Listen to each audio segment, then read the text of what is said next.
Hi hello ಎಲ್ಲರೂ ಚೆನ್ನಾಗಿದ್ದೀರಾ? ನಾನು ಚೆನ್ನಾಗಿದ್ದೀನಿ. ಇನ್ನೂ ಯಾರ್ಯಾರು ನನ್ನ ಚಾನಲ್ ಸಬ್ಸ್ಕ್ರೈಬ್ ಮಾಡ್ಕೊಂಡಿಲ್ಲ ಪ್ಲೀಸ್ ಸಬ್ಸ್ಕ್ರೈಬ್ ಮಾಡ್ಕೊಳ್ಳಿ. ಈಗ ಹೇಗೆ ನಿಮ್ಮ ಚಾನಲಲ್ಲಿ ನಿಮ್ಮ QR ಕೋಡ್ನ ಪೋಸ್ಟ್ ಮಾಡೋದು ಅಂತ ತೋರಿಸ್ಕೊಡ್ತೀನಿ.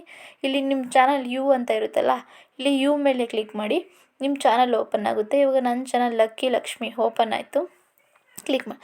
ಇಲ್ಲಿ ಹೋಮ್, ವೀಡಿಯೋಸ್, ಶಾರ್ಟ್ಸ್, ಕಮ್ಯುನಿಟಿ ಅಂತಿರುತ್ತೆ ನೋಡಿ. ಕಮ್ಯುನಿಟಿ ಹತ್ರ ನಿಮ್ಮ QR ಕೋಡ್ನ ಪೋಸ್ಟ್ ಮಾಡ್ಬೋದು. ನಿಮ್ಮ QR ಕೋಡ್ನ ಸ್ಕ್ಯಾನ್ ಮಾಡಿದ್ರೆ ನಿಮ್ಮ ಚಾನಲ್ ಓಪನ್ ಆಗುತ್ತೆ. ಈಗ ಈ ರೀತಿ ಹೇಗೆ ಇಲ್ಲಿ ಪೋಸ್ಟ್ ಮಾಡೋದು ಅಂತ ನಾನು ತೋರಿಸ್ತೀನಿ. ಈ ಥರ ಇಲ್ಲಿ ಲಕ್ಕಿ ಲಕ್ಷ್ಮಿ ಮೇಲೆ 3 ಡಾಟ್ ಕಾಣಿಸ್ತಿದೆ ನೋಡಿ. ಕ್ಲಿಕ್ ಮಾಡಿದ್ರೆ ಶೇರ್ ಮೇಲೆ ಕ್ಲಿಕ್ ಮಾಡಿ.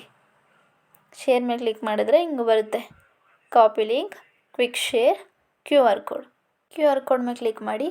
ನಿಮ್ಮ ಸ್ಕ್ಯಾನರ್ ಬರುತ್ತೆ. ಸೇವ್ ಟು ಕ್ಯಾಮ್ರಾ ರೋಲ್ ಕೊಡಿ. ನಿಮ್ಮ ಗ್ಯಾಲರಿಲಿ ಸೇವ್ ಆಗಿರುತ್ತೆ. ಇಲ್ಲಿ ಕಮ್ಯುನಿಟಿ ಹತ್ರ ಬಂದು ಪೋಸ್ಟ್ ಮಾಡಿದ್ರೆ ಪೋಸ್ಟ್ ಆಗುತ್ತೆ.